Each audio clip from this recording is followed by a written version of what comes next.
સાબરકાંઠામાં પતંજલિના પાર્સલની આડમાં ગુજરાતમાં ઘૂસાણતા લાખોનો દારૂ ઝડપાયો. એકની પોલીસે કરી અટકાયત, જ્યારે બે ફરાર.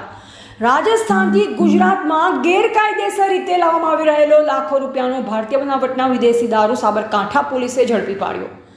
શામળાજીથી હિંમતનગર તરફ આવી રહેલ એક આઈસર ગાડીમાંથી બાતમી આધારે લોકલ ક્રાઇમ બ્રાન્ચ ટીમે ₹9.71 લાખથી વધુનો દારૂનો જથ્થો જપ્ત કર્યો છે. ગુજરાતમાં ગેરકાયદેસર દારૂ ઘુસાડવાનો નવો કિમિયો પોલીસે નિષ્ફળ બનાવ્યો. સમગ્ર વિગતે વાત કરવામાં આવે તો લોકલ ક્રાઇમ બ્રાન્ચને બાતમી મળી કે રાજસ્થાનથી ગુજરાતમાં પતંજલિના પાર્સલની આડમાં મોટા પ્રમાણમાં દારૂનો જથ્થો લવાઈ રહ્યો છે. આ બાતમી આધારે શામળાજીથી હિંમતનગર તરફ આવી રહેલ આઈસર ગાડીને અટકાવી તપાસ કરાતા તેમાંથી પતંજલિના બોક્સની આડમાં છુપાવેલ ભારતીય બનાવટના વિદેશી દારૂનો મોટો જથ્થો મળી આવ્યો. પોલીસની પ્રાથમિક તપાસમાં સામે આવ્યું કે દારૂનો આ જથ્થો શામળાજી, હિંમતનગર, અમદાવાદ થઈ રાજકોટ તરફ લઈ જવામાં આવી રહ્યો હતો.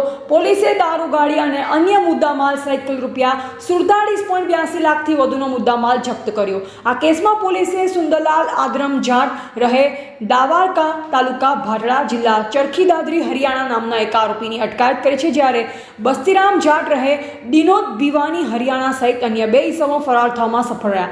પોલીસે ફરાર આરોપીઓને ઝડપી પાડવા માટે વધુ તપાસ હાથ ધરી છે. આ ઘટનાએ ગુજરાતમાં દારૂબંધી હોવા છતાં ગેરકાયદેસર દારૂની હેરાફેરી કેટલી વ્યાપક છે તે ફરી એકવાર સાબિત કર્યું છે.